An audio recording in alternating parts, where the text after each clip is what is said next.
Hey everyone, welcome in. I am going to skip my life story because you didn't come here for that. I'm DJ Paris. I run business development for Kale Realty here in Chicago, and I also host the Keeping It Real podcast, where I've now interviewed hundreds upon hundreds of the nation's very top real estate agents. And quick transparency note so that nobody feels weird later, what I do for a living is I recruit agents for Kale, and that's my actual job. I'm not hiding it. I'm not saving it for slide 14 like a magician pulling a sad rabbit out of a hat. If you ever want to hear what Kale offers, just say the word. We're here in Chicago, so for those of you outside, doesn't matter. But today is one thing that you can use whether we ever talk again or not. Although if you're not a current listener of Keeping It Real, I appreciate you checking it out. We have over 800 episodes and we're available anywhere podcasts are served. So we've only got about 30 minutes and I'm not going to waste them. So before I say another word, I want to really show you something and I want you to take a quick peek at the screen. So we're going to play a quick game.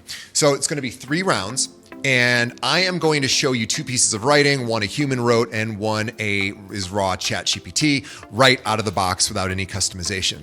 So you just think which one out of these 2 is the robot. So keep your own score. So round 1, 2 texts to show someone in your sphere, figure out which one is A. So after reading that, pretty clear that is B, right? That one was too easy. So everybody got it, I'm sure, and I hope this message finds you well, is basically a robot fingerprint. So now let's go to the next round. Okay, so round 2, now it's listing copy, and this one's tougher. So again, is it A or B? That's the robot. Once again, it is B. And you can tell because things like nestled, sought after, boasting, all of that is going to be AI tells. Pretty clear. But it's getting a little harder, right? This one's not as easy as the last one. So now we're going to go to the 3rd round. So this is the last one. So vote A or B. Which one's the robot? So is B the robot, but A is also a robot.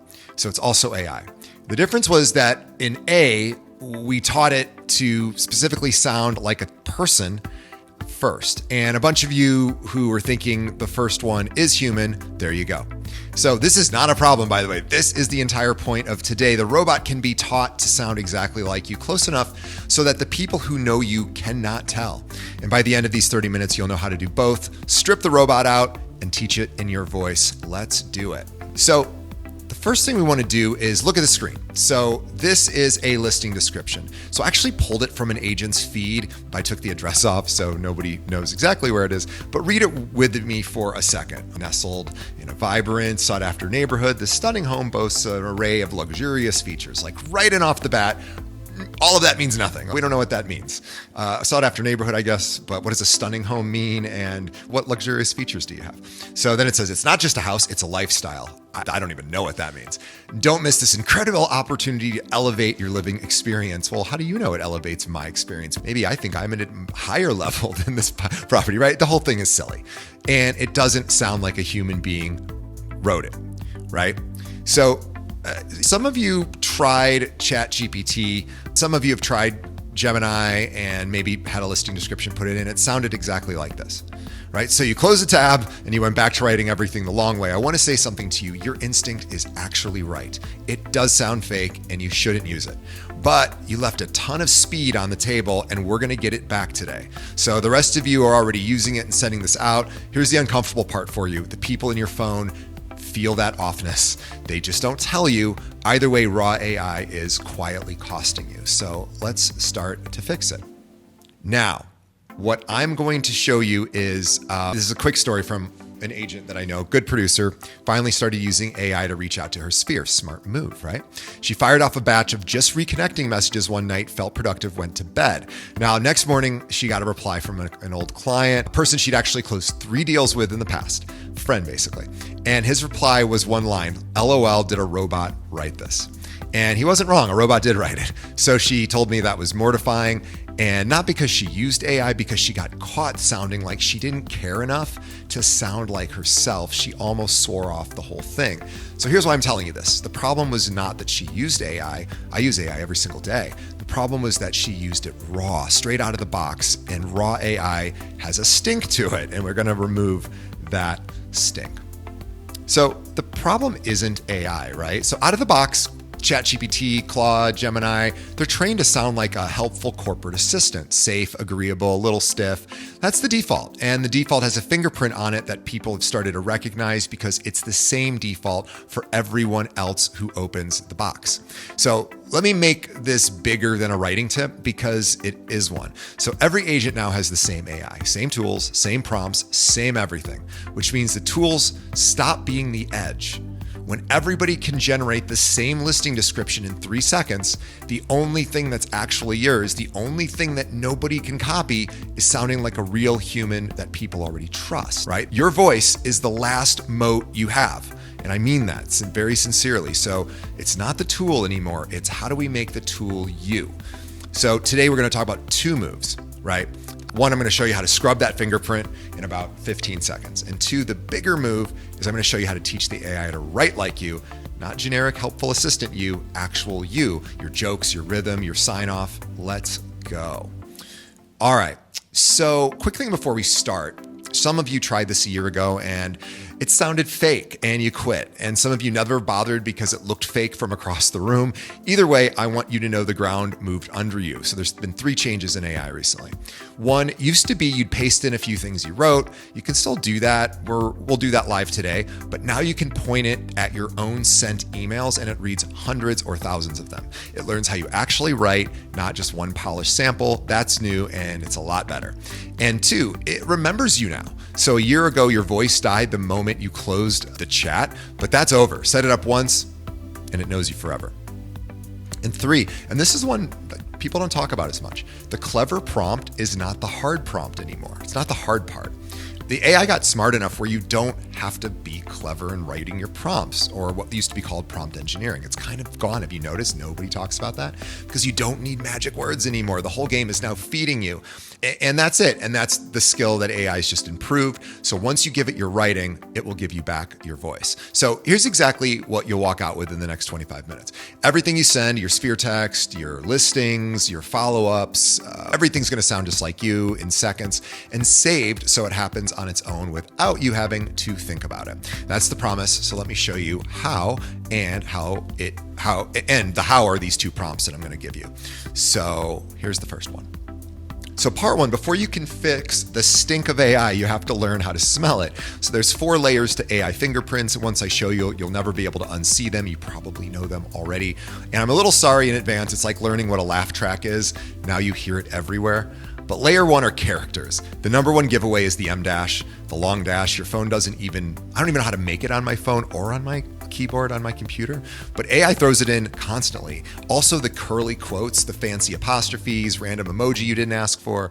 A human texting from the couch does not do that. So layer 2 is the words. So there's a whole vocabulary AI loves that humans do not say out loud. Delve, leverage, robust, seamless, unlock, elevate. If you never say it at a closing table, kill it. And layer 3 are phrases, so it's important to note when it comes to, at the end of the day, filler that just holds nothing up. And layer 4, and this one's the big one, is called the deep structure. This is what very few people talk about. It's not a home. How do they say? It's not just a house, it's a home. Whenever you see it's not this, that's AI. And you see, now that you know that, if you don't know that already, you'll see it everywhere and you'll be like, oh, that's AI. So it's not just a house, it's a home. It's not X, it's Y. Another one is the 3 things in a row habit, the big dramatic one-liner for effect. AI doesn't just use robot words, it thinks in robot shapes. So here's why this layer is the one that matters most. The newer AI got smart enough to hide the obvious stuff on its own. It knows about the M dash now. So the giveaway is moving down into the shapes, the ones you can't see unless someone pointed them out, like the laugh track on Friends or whatever sitcoms from the 90s. You hear it once and you're like, oh, that's not even real laughter, right? So everyone's going to learn. Everyone already knows no M dashes, right? But no one's going to learn what I'm about to show you. So this is your edge. We're going to fix all 4 with 1 prompt. So I am actually going to do a live demo and we're going to clean out all that stuff within about 15 seconds. It's a little bit longer than that, but you could do it actually even that quickly. So I went ahead and created a prompt I'm going to share with you. It's here pasted at the top of Claude. And you can see how long this prompt is. This is scraping out all of the AI tells. And then I actually said, okay, for me, I said, this is not I don't want you doing this for me because I already have my own voice print set up, but this is for demonstration purposes. So that's why I have that thing there.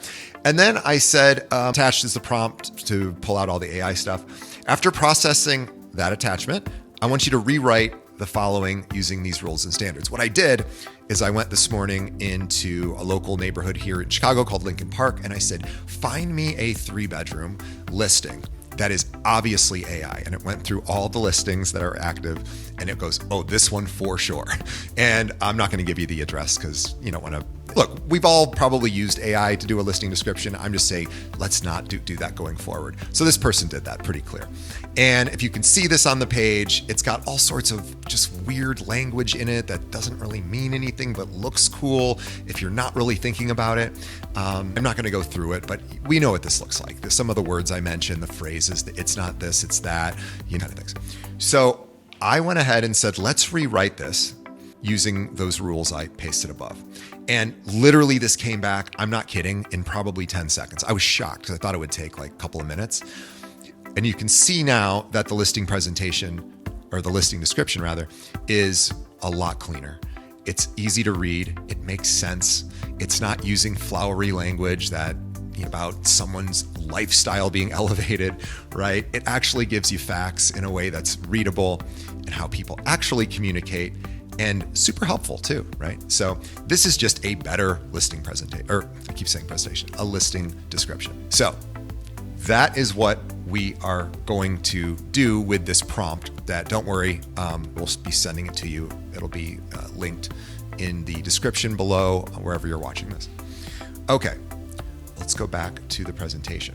So you guys saw the difference and how quickly, well, you didn't see how quickly it happened, but I'm telling you, it was like 10 seconds. So try it yourself. You will be shocked. Put in one of your own listing descriptions. Yeah, that's what happens. Okay, now we're going to teach you the second part, which this is the part that changes everything. And this is cleaning the robot. What we just did gets you to a fine voice that's fairly normal, but it doesn't get you to the, oh, that's DJ or John or whoever. I know his text anywhere, right? Second thing is the goal. This is what makes people reply. So the way that you get there is something I call a voice print. You give AI samples of your actual writing, and it studies how you specifically write. Your favorite words, how long your sentences run, whether you use exclamation points or you're too cool for them, your sign off, and then it builds a profile and writes everything in that voice from then on. But there's 2 ways now to feed it. The easy way, and I'm going to show you that in a second live, and then I'm going to show you you're going to just paste in a couple of answers to questions. And if you don't have writing samples, that's fine, because it's still going to be able to give you a pretty decent awareness. It's take you 5 minutes to fill out. So it works on any account.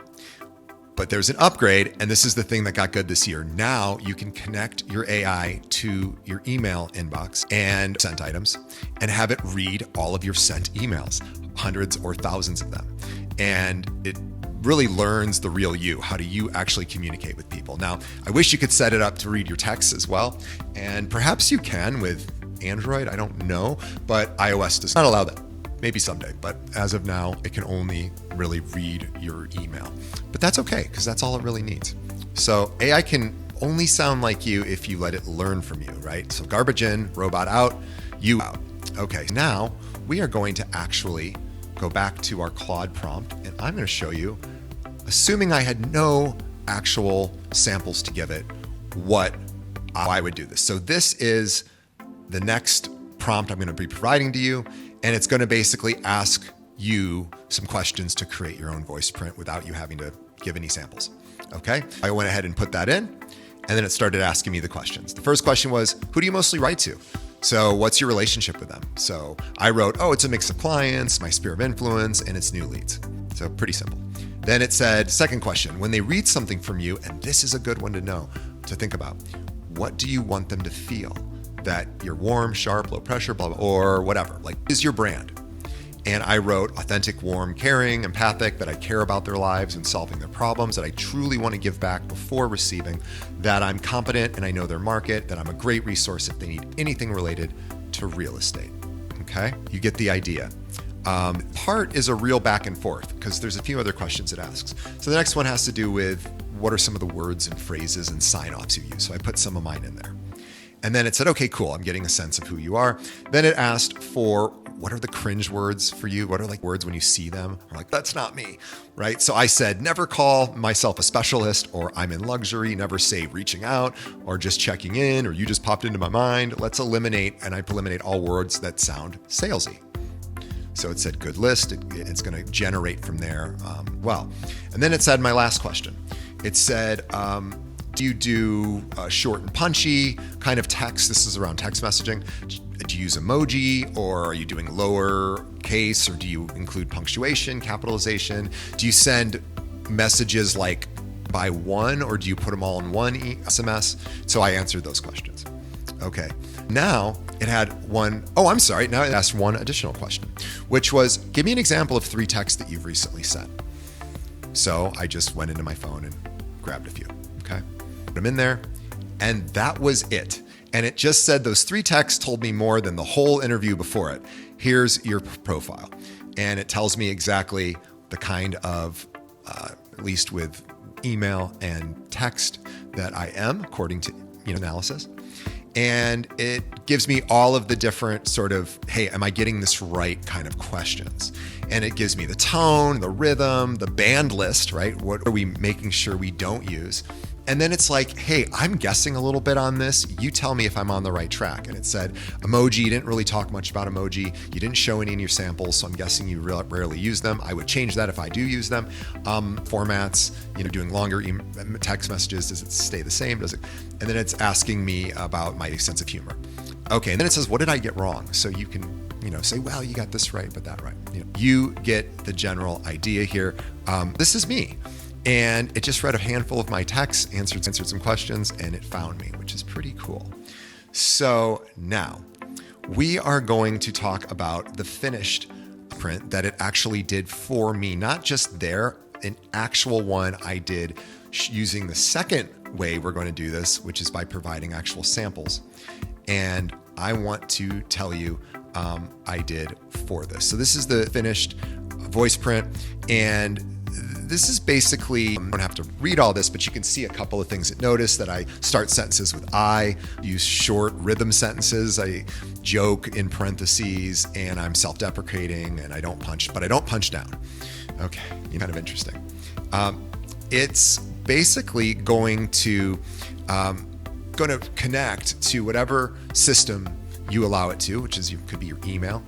What I did is I used to be a writer, a blogger, and so I exported every single blog post I ever did, which was, I think, 3 million words. And it analyzed every single thing that I wrote. Now, you don't have 3 million words somewhere to grab, and probably good for you not to have that, but you still want to give it something. So if you're like, I never run a blogger, I never wrote that much, we'll connect it to your email, it'll go through your sense, and it'll pull everything you want.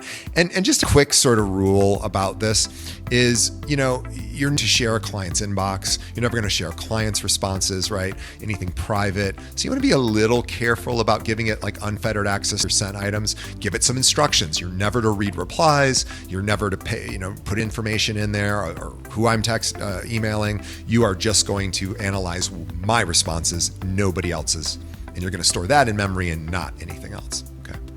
So when I told you I put all of old writing in, so it did 761 blog posts and found a whole bunch of interesting facts about me. But you can imagine it's got my voice pretty well down at this point. Now, you don't have to put in 3 million words, of course. Connect it to your email. If you have any long samples of maybe you have written blog posts for other things, or if you're somebody who writes their listing descriptions by hand still, or did in the past, grab those. That's your writing. Put those in, right? So the more information you can give it, the better. And, like I said, if you don't have anything, you saw how quickly we built the manual voice print. Well, you didn't see how quickly it took me because you didn't see how long I took to answer those questions. Each one took under a minute. So it was literally like 5 minutes, 6 minutes, pretty easy. Okay, so now we're to go back and we are going to show you kind of like, so it's the same exact request to the same exact AI. So on the left, raw That's the out-of-the-box AI response. On the right, after the voice print and the cleanup, right? We already cleaned up all the AI, and then it's going to apply my voice print to it. And the raw one that's not me is, Dear Maria, I hope this message finds you well. I wanted to reach out and reconnect regarding your real estate needs. Please don't hesitate to contact me. That doesn't sound like a human being at all. The new one, which is my voice and cleaned, removing all the AI stuff. Hey Maria, was just thinking about you guys. How's the new place treating you? By the way, did you ever fix the radiator? No agenda, just saying hi. That sounds like something somebody might actually write. Okay. Now you're like, well, how did it know that Maria might not have fixed a radiator? Because if you have a CRM, or even if you just put everything in Google Sheets, you can connect Claude to your CRM and have it read all the notes, have it read, hopefully notes on your conversations, but it's not going to invent something if it wasn't there. But in this case, it was CRM, so it just pulled that information. So, and if it didn't, there it wouldn't have put that in. It would just, say the other stuff. So this is pretty cool, right? And if, this is sort of what's changed in AI. So this is what I really wanted to spend the last few minutes on. So this is the thing about how AI now remembers you, okay? So there's 3 here. Memory, this is new, especially for Claude, but you just tell it to remember your voice after it creates your voice print. Claude Styles, which is also another, sort of is build a voice from your samples, and Claude Projects, pin it on every chat as you. But basically, you're just going to set this up once, and you don't have to do it this way, but just now that there's all these ways that, in this case, Claude, although ChatGPT has the same feature, so does Gemini, you probably have to use the pay version of all of those. You should. It's worth it. It's what, $20-25. It's like the best 25s you'll ever spend a month. And that is the part. So this is the part that wasn't around a year ago. You'd build voice print and then you'd close the chat and it was gone. And you had to save it and use it every single time. Please remember that. Please use my voice print and apply it to all the content. I've got good news now. You don't have to do that. So you're basically to just do your voice print a few times using AI. And then you just tell it, hey, remember my voice print and use it for everything from now on. And it will. And this really gives you nothing, but memory's convenient. It's not control. So for anything that matters, you're just going to lock it in with styles, in this case from Claude. So what this really means is you're building a writing style straight from your samples, name it my voice, and pick it every time. Closest thing to a one-click clone of you. And then project is called my writing, paste your voice print, cleanup rules. And on every chat, it starts with you automatically. It'll always grab that. Don't worry about not knowing how to set this up. I'm going to give you instructions on how to do that in the packet that you're getting. Okay. Now, how do you actually use this thing that now looks and sounds like you and doesn't sound like AI? So this is the part that changes your whole day. And it's the opposite of how you use AI right now, I bet. You stop writing, you start telling. You open your project, the one that's already you, and you say what you want it to say in plain, messy English, the way you would text an assistant. Watch, text Maria Friday, remind her the photographer comes Thursday. Keep it casual. And it hands you back a text that sounds exactly like you wrote it. So this time it says, Maria, big week, we go live Friday. Heads up, the photog's coming on Thursday, so it just needs to look lived in, not perfect. So excited for you. Okay, so we can do this in a lot of different ways, right? You're not the writer anymore. You are the editor. The blank page, the thing that made you put off your follow-ups until Sunday night, is gone. So now all of it the same way. It's like write this 1, 2, 3 oak, 3-bed, redone kitchen, 2 blocks to the brown line with your voice. Or follow with the couple from Sunday's open house, low pressure, see if they want a second look. Your voice. Turn that into an Instagram caption. Still you. So even in another language, tell it conversational Spanish and it keeps your personality just in Spanish. So you're not writing any of these from scratch ever again. You're telling it what you need and editing what comes back. And you are going to still edit what comes back because it's not going to get it perfect, but it's going to get it 85% of the way there. And that's pretty good. And probably in a year, it'll be 95%. And eventually it'll know us better than we know ourselves. No, probably not. But you're always at it, but it does it way better than it used to. And you're going to be shocked. So if you run a team, for example, sit with this one for a second. So every agent on your team, their text, their listings, their follow-ups, all of it sounding sharp and human, and instead of robot. That stops being a personal trick. That becomes a system. And you run across the whole team. And it's the kind of thing that makes your agents look like pros and makes you look like the leader who handed them the edge. Think about that. If you're looking to grow your team, it's going to help, right? And we're going to come back to that thought in a moment too. But here's the part. It sounds, since it's something you already have access to, just got a lot more powerful. And it's something I made for everybody listening or watching this right now. So here's where this is going to get like really good. You taught AI your voice and you saved it. So you don't have to remember to sit there and figure out when to ask for it. But now you might think, what do I actually do with this? So I wanted to create a solution to that problem because you guys are busy and you don't have always all the time in the world to think about what should I be using AI for? So I built a library and I put it on a website called tapthis.co, and free. No card, no trial, no catch. I think I do ask for email, but that's only because I want to survey you from time to time and just be like, how is this working? Do you like it? So I think you have to add that at some point, but I don't even remember, maybe not. So this is specifically for real estate agents, my gift to you. And I'm going to show you what this looks like here. Okay, so here is the website I built for you guys. It's called tapthis.co. So basically there are 4 main categories. And as you click on one, you're going to keep drilling down until you get exactly the thing you're looking for, which you can plug right in to your AI engine that's going to come back in your voice. So we're just going to choose the first category, write something for me. And let's do social media and content. Okay. Here's a hyper local social media post. Okay.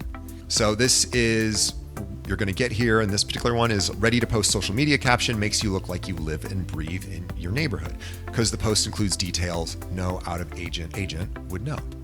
So I have the entire prompt here, and we're going to click customize and copy, and it's going to ask you for some information.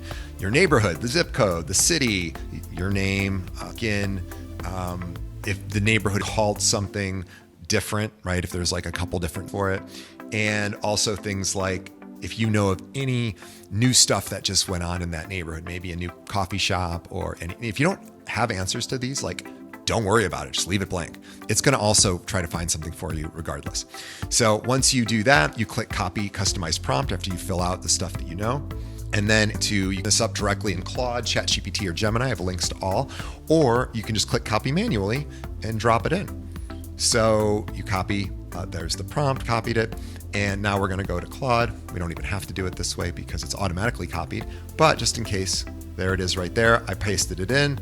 And now this one wouldn't really work because I didn't fill in any of the variables, but you could do that even here in Claude as well. And you're going to click that, and it's going to also, remember, it's going to also look up things that you might not know about that neighborhood, and it's going to put it in there too.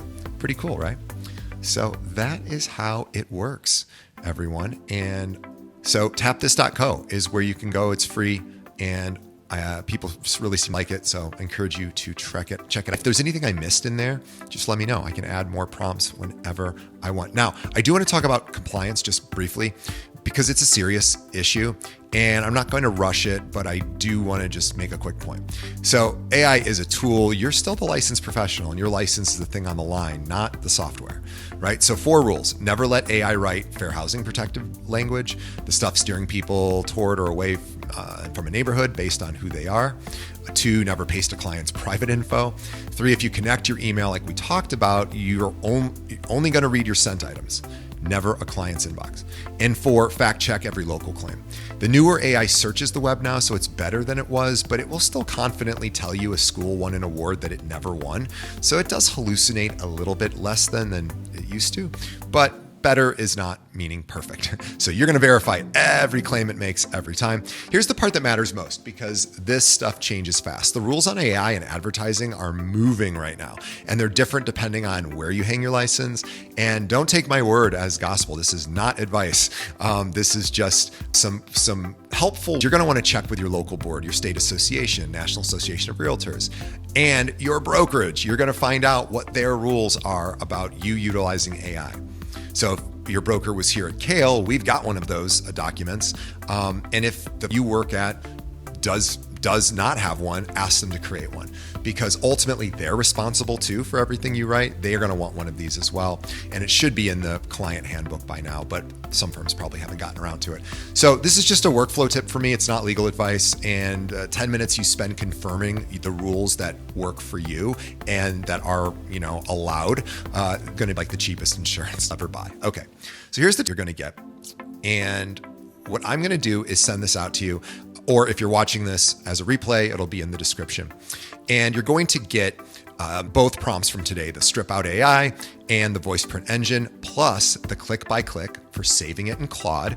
That's just the system I use. But if you don't have Claude and you have ChatGPT, ask it for the, how do I save this and make it permanent, right? It will tell you. And then also, I'm going to show you how to connect your email. And if you want the deeper version of you, right? So that way you can check all the ways in which you actually write. And a few before and afters, you can see the bar. This is not a PDF that's going to die in your downloads folder. The actual stuff you will use immediately. So one more thing for the folks who thought, but I don't have anything written. I've got you. There's a VoicePrint starter kit, the same one I showed you where it asked me 5 questions. And the easiest version of all is you just turn on voice mode for your AI and talk to it. Answer the 5 questions out loud like you're leaving a voicemail. Remember, you can do this, right? You can use your voice. You don't have to type. In fact, I'd recommend using your voice. It hears your real rhythm. It builds your voice print from that, and no writing symbols necessary, and nobody leaves here without a voice, right? Pretty cool. So, and do not default. Tapthis.co, the 620 prompts, all in your voice so you can save it. And that one's free and open right now. No code, no waiting. Go bookmark it today. And I have a quick ask for everyone, is the part I told you was coming. I'm building a new Keeping It Real series on how working agents actually use AI. And to make it good, I need to talk to some real agents. This week and probably next week, I'm running 15-minute one-on-one sessions, and they do double duty. So I get research, what's working for you, where you're stuck. This is all about AI. You get 15 minutes of me where I'll give you business generating ideas using the same top secret AI strategies most agents have never seen, built around your actual market, and I'll send it off to you in a day plan to run them. So honest thing here, I can't, if everybody signs up for this, I'm not going to be able to do it. So there's limits, and first come, first serve. So if this is useful, click on the link in the description, set up a quick 10-15 minute with me. If I have time, it'll go through, then we can chat and I can hopefully give you some helpful, there's a Calendly link somewhere below. So click that. Okay. And remember that I told you to hold on to. So if you run a team, mention your team and the size when you book, and I'll block 30 minutes instead of 15 because that's super helpful to me as well. A lot of our listeners are either team members or team leaders. So I'm going to roll this out across a whole, for teams as well. So I want to basically talk about, are we getting each agent's voice consistent? What are teams with right now for that? And that's a different conversation. So I want to give it a little bit more room because it's going to need it. But if you just call me, my actual on the screen is for my business. I will pick up unless I'm busy, in which case I'll call you back or somebody on my team will. Okay. So we're at the end, and that was fast. Read this with me. AI didn't ruin your voice. You just hadn't taught it your voice yet. So that's the whole thing. And remember what I said earlier. In a world where every agent has the same exact AI, your voice is the one thing none of them can copy. So you're going to want to use it. And 2 things before I let you go. 1, grab those session I have for meeting with you for 10 or 15 minutes. Do that today before I just get to. If you want business generating ideas for me, I'll provide that as well in the call. And the other thing is watch your, look at the different giveaways of how to actually use this stuff, including the prompts that I just mentioned. And if you follow one person for tips for agents, make it me. I'd love for that to happen. I'm on every single social channel, but my Instagram's probably the easiest one. It's delphin.paris, DELFIN.Paris, and there's a link to that. It'll be in the description as well. The reason for that is I actually do short form video every single day for agents, giving them tips, maybe AI tips, maybe industry news, or maybe just spotlights of agents I think are really amazing, or I talk about what I learned from one of my episodes of Keeping It Real. And I do that every day, and it's all just to help you do more business. So delphin.paris, or just search for DJ Paris on any of the social platforms. I'm on them all. And again, I just wanted to thank everyone for getting to the end of this. I know this was a lot to listen to. I hope it was helpful for you. And please, as always, the best way you can help me is keep listening to Keeping It Real, or start listening if you haven't, and tell a friend. Think of any other agent that could benefit from hearing from the top agents in the country and how they built their business and how they continue to build their business. We've done 800 episodes. We're going to keep going, and we can always use more fans. So thank you so much, everyone, and I will see you on the next episode.